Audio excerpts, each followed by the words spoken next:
hearing today, and I want to thank all the witnesses for coming. Your testimony has been extremely helpful and useful as we set about our work and think about the costs of doing nothing.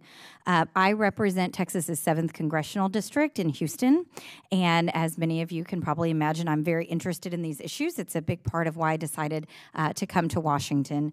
Houston is a metropolitan area now of just under 7 million people, ranking as the 4th largest in the nation.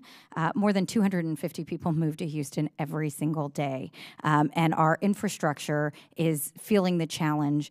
In particular, though, what we have talked about is the incredible infrastructure need we have in our community following Hurricane Harvey, which many of you all will remember from August of 2017.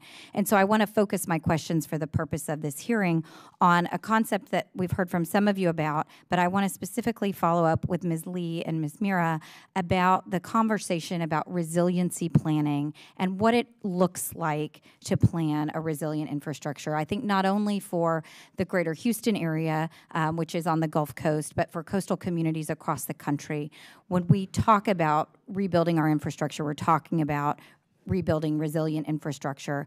And I think we really need to understand what kinds of specific things that you think, Ms. Mira, in terms of ports, and Ms. Lee, for you, in terms of especially the stormwater conveyances and systems, but the water systems in general. When we talk about what would make these more resilient, what are the things that you specifically would like to see, and how would you define that resiliency, or the kinds of things we should be doing in our ports and in our water systems?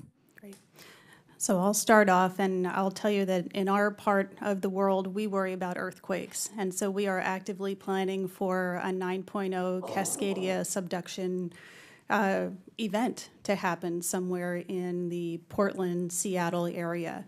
We're part of that ring of fire there. And so when we have that earthquake, there's a high likelihood that it will be accompanied by a coastal tsunami. So Portland is about 100 miles inland, river miles at least, from the Pacific Ocean. But out on the ocean side, there will likely be a tsunami that comes in and devastates our coastal ports. So we'll have two things to respond to. We'll have all of those folks in our metropolitan areas who will be without all of the basic services, and we'll have hurting people out on the coast, and likely all of the bridges down between Portland and the coast.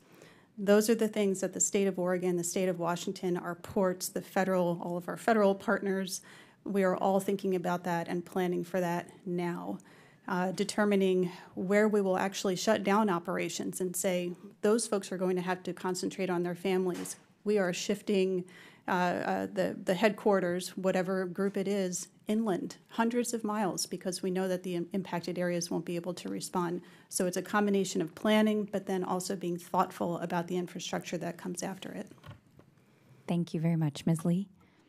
Yes, I definitely echo her comments regarding planning. What we look for would be controllable and uncontrollable impacts to our infrastructure, and the water sector is really implementing and evaluating a number of strategies regarding infrastructure resiliency. We're looking at our resource recovery, we're looking at energy, we're looking at ways to recycle our water and nutrients and nitrogen and phosphate. And so, we're looking at technologies that will allow us to look at the controllable and the uncontrollable impacts.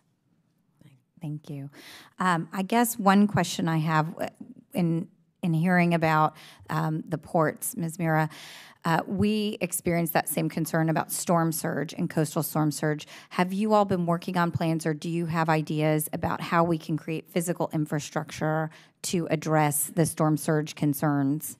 Yes, absolutely. So the state of Oregon is working with our ports, working with the Coast Guard, working with the Corps of Engineers to understand exactly what our coastal ports can currently withstand as built, trying to get a sense of what the tsunami will look like, and then trying to determine what infrastructure will be left. Will we be able to land any kind of vessels at those ports, or will they have been essentially scrubbed clean? And then you're looking at parking offshore assets and helicoptering in relief efforts. those are the kinds of conversations we're having. It is likely to be devastating and to take not weeks or months, but years to recover from. Thank you very much. Thank you, Mr. Chairman. I yield back my time.